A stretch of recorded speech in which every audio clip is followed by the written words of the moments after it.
नमस्कार विद्यार्थी मित्रांनो, स्वागत आहे तुमचे स्टडी विथ भारती मिस चॅनलवर। आज आपण संतवाणी आ योगी सर्वकाळ सुखदाता ही संतवाणी अभ्यासणार आहोत। ही संतवाणी संत एकनाथ महाराजांनी लिहिलेली आहे। संत एकनाथ महाराज भागवत संप्रदायातील थोर संत कवी होते। 16व्या शतकातील महाराष्ट्राच्या सांस्कृतिक प्रबोधनाचे प्रवर्तक होते।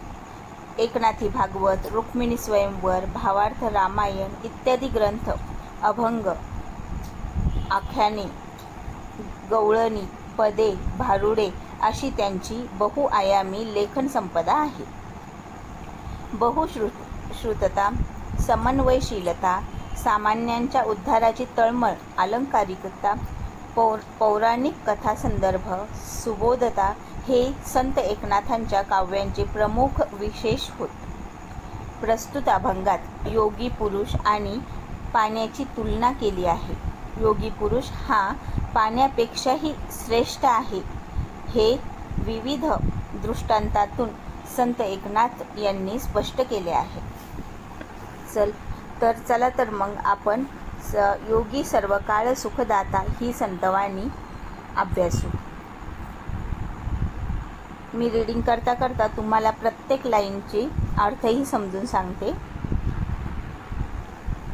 जेवी चंद्रकिरण चकोरासी, पाखोवा जेवी पिलियांसी, जीवन जैसे का जीवासी, तेवी सर्वांसी मृदुत्व।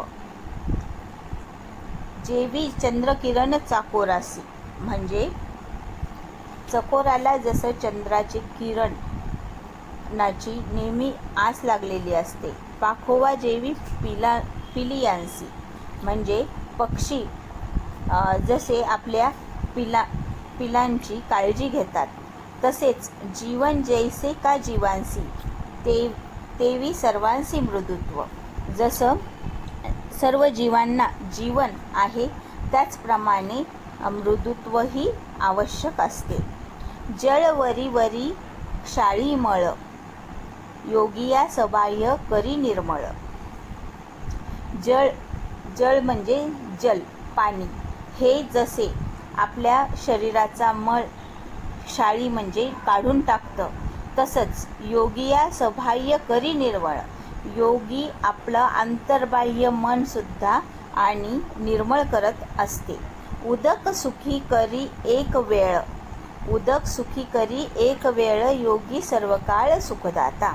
उदक म्हणजे पाणी, पाणी आपल्याला एका वेळा सुखी करतं, पण योगी हा सर्वकाळ सुखदाता म्हणजे योगियांनी जे सांगितलेले विचार असतात ते महान विचार ऐकल्याने आपले मन हे शुद्ध होते आणि त्याचप्रमाणे जर आपण वागलो कधी तर आपला पूर्ण जीवनच सुखमय होऊन जाते। उदकाचे सुख ते किती, सेवेची क्षणे तृषिते होती। उदकाचे सुख ते किती म्हणजे उदक म्हणजे पाणी, पाण्याचे किती सुख असते की ते घेतल्या घेतल्या आपल्याला तृष्णा म्हणजे जेव्हा आपल्याला तहान लागते तेव्हा आपल्याला पाणी भेटलं की आपल्याला लगेच चांगलं वाटतं, सुख भेटतं, पण ते क्षणाचं असतं। परत थोडा वेळ झाला का परत आपल्याला तहान लागते, परत आपल्याला पाण्याची आवश्यकता भासते। तसंच योगी या दे स्वानंद तृप्ती, योगी आपल्याला स्वानंद म्हणजे कायमची चांगल्या प्रकारची तृप्ती देतात। सुखाची विकृती पै नाही आणि त्यामुळे आपल्या सुखाला कधीच विकृती येत नाही, आपण कायम स्वरूपी सुखमय आपलं जीवन होऊन जातं। उदकाची जे मधुरता ते रसने सीची तत्वता, उदकाची जे मधुरता म्हणजे पाण्याला जी मधुरता असते, आपल्याला एकदम तहान लागली तर पाणी भेटलं तर ते आपल्याला जेवणापेक्षा पण असं वाटतं आपल्याला बरं झालं पाणी भेटलं आणि ते खूप गोड लागतं आपल्याला। तर ते रसनेसीची तत्वता, ते आपल्याला अमृताप्रमाणे वाटायला लागतं।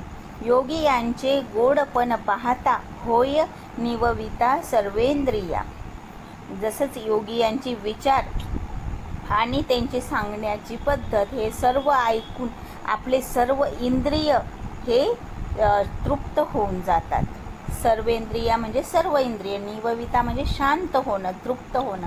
मेघमुखे अधपण, मेघमुखे अधपण उदकाचे देखोनी जाणं.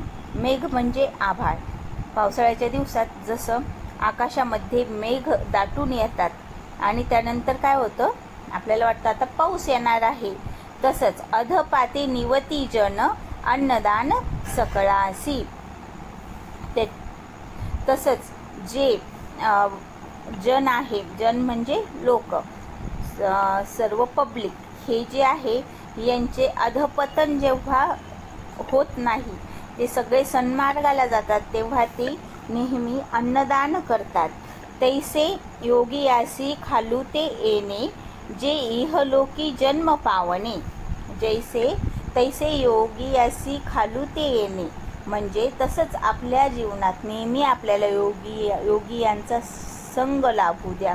आणि जे इहलोकी जन्म पावणे, इहलोकी म्हणजे आपण या मृत्यू लोकात जर आपल्याला जन्म भेटलेला आहे, ह्याचं हे जे आपलं जन्म आहे ते पावणे म्हणजे पावन होऊन जावं, पुण्यप्रद होऊन जावं, सार्थक व्हावं, असं संत एकनाथ सांगतायत.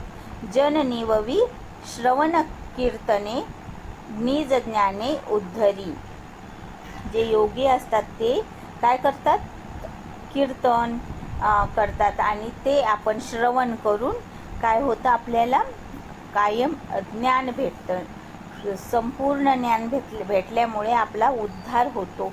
उद्धार होतो म्हणजे आपल्याला या जन्मातून मुक्ती भेटते. पुन्हा पुन्हा जन्म नको असं म्हणतात, तर त्याप्रमाणे आपल्याला परत जन्म घेण्याची गरज पडत नाही, आपला उद्धार होऊन जातो.